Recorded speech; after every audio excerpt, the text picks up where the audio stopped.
سری لنکا میں امریکہ کے سفیر نے بھی جہاز کے وہاں پہنچنے کی خبروں پر تشویش ظاہر کی تھی۔ سری لنکا نے چین سے بحری جہاز کو روانہ کرنے کے فیصلے کو ملتوی کرنے کو کہا تھا، لیکن چین کی جانب سے سیکیورٹی خدشات کو بے بنیاد قرار دینے کے بعد ہفتے کو اس کی اجازت دے دی گئی تھی۔ چین کا کہنا ہے کہ یہ بین الاقوامی جہاز رانی تحقیق اور سروے کرنے والا جہاز ہے، لیکن ماہرین کے مطابق یہ ایک جاسوس جہاز بھی ہے۔ نئی دہلی کے ماہرین کا کہنا ہے کہ یہ جہاز 750 کلومیٹر تک نگرانی رکھ سکتا ہے، جس کا مطلب یہ ہے کہ مشرقی ساحل پر بھارت کی اسٹریٹجک سرگرمیاں اس کی نظر میں رہیں گی۔ بھارت نے گزشتہ ہفتے اس پر اپنی تشویش کا اظہار کیا تھا۔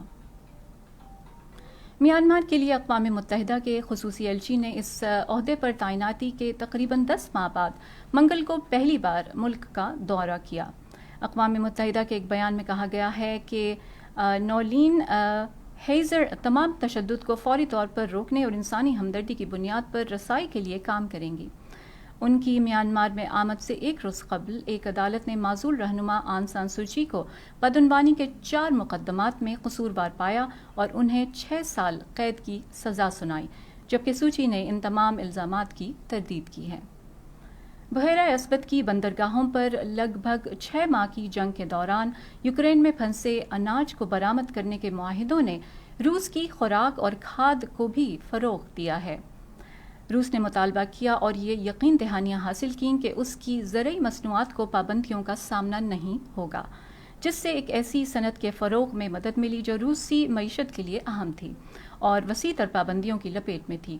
اگرچہ روس کی جانب سے یوکرین پر حملے کی وجہ سے امریکہ اور اس کے یورپی اتحادی روس کی معیشت کو نقصان پہنچانے کے لیے اس پر متعدد پابندیاں لگا رہے ہیں، تاہم روسی اور یوکرینی اناج ترقی پذیر ملکوں کے لیے اہم ہے، جہاں جنگ نے غربت اور بھوک کے حالات کو مزید بگاڑ دیا ہے۔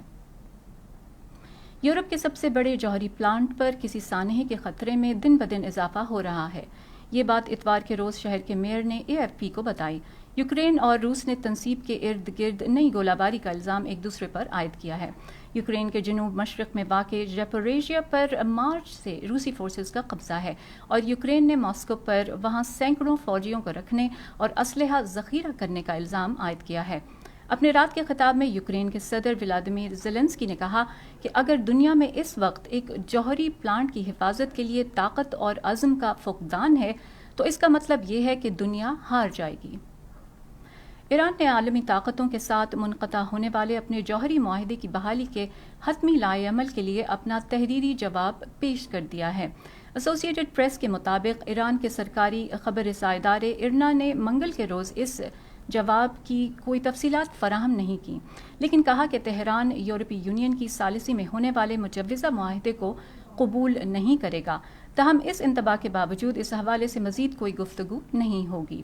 تہران سخت موقف کے حامل صدر ابراہیم رئیسی کی زیر قیادت کسی معاہدے تک نہ پہنچنے کا الزام بارہا واشنگٹن پر عائد کرتا ہے۔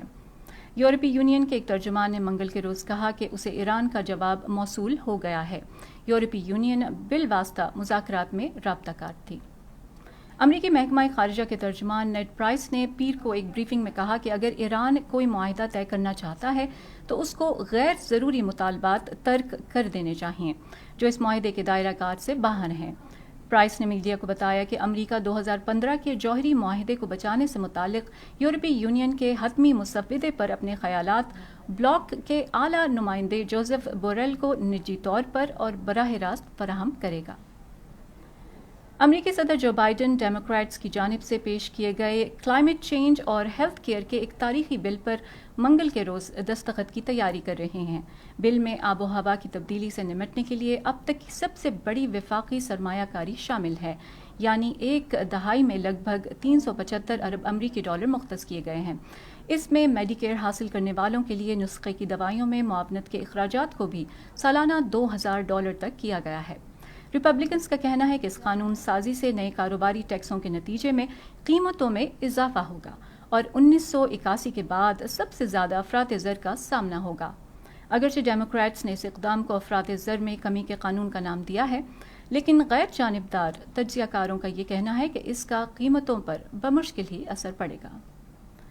چین نے آج منگل کو تائیوان کی سیاسی شخصیات پر ویزا اور دیگر پابندیاں عائد کیں، جس کا مقصد امریکی کانگریس کے ارکان کے دوروں کے جواب میں خود مختار جزیرے اور امریکہ پر دباؤ بڑھانا ہے۔ ان پابندیوں سے ایک دن قبل چین نے تائیوان کے گرد مزید بحری اور فضائی فوجی مشقیں شروع کی ہیں۔ چینی مشقوں کے لیے وقت اور دائرہ کار کے بارے میں کچھ نہیں بتایا گیا۔ صحت کے حکام نے اس وائرس کی نشاندہی کی ہے جو نیو یارک شہر کے گندے پانی کے باعث پولیو کا سبب بنتا ہے۔ ریاستی حکام نے نیو یارک کے شہریوں کو حفاظتی ٹیکے لگوانے کی تاکید کی۔ شہر کے محکمہ صحت نے ایک بیان میں کہا تھا کہ محکمہ صحت اور نیو یارک کے ریاستی محکمہ صحت نے شہر کے سیوریج میں پولیو وائرس کی نشاندہی کی، جو پولیو، فالج اور یہاں تک کہ موت کا باعث بھی بن سکتا ہے۔ اور آج کی آخری خبر شامل کرتے ہیں۔ پاکستان کے صوبہ خیبر پختونخوا کے جنوبی ضلع ٹانک میں انسداد پولیو مہم میں سیکیورٹی کے فرائض سر انجام دینے والے 2 پولیس اہلکاروں کو سوموار کے روز نامعلوم عسکریت پسندوں نے گولیاں مار کر ہلاک کر دیا۔ پولیس حکام کے مطابق دونوں پولیس اہلکاروں پر نواحی علاقے اعظم کوٹ پر اس وقت نامعلوم افراد نے فائرنگ کی جب وہ پولیو رضاکاروں کے ساتھ جا رہے تھے۔ حملہ آور فرار ہونے میں کامیاب ہو گئے۔ ابھی تک کسی گروپ یا فرد نے اس واقعے کی ذمہ داری قبول نہیں کی ہے، تاہم پولیس حکام اسے دہشت گردی قرار دے رہے ہیں۔ یہ تھیں اب تک کی چند اہم خبریں وائس آف امریکہ واشنگٹن کی اردو سروس سے۔ ہمارے پروڈیوسر تھے سید اصفر امام اور ہماری ایڈیٹر بہجہ جیلانی۔ مجھے فائزہ بخاری کو اجازت دیجیے۔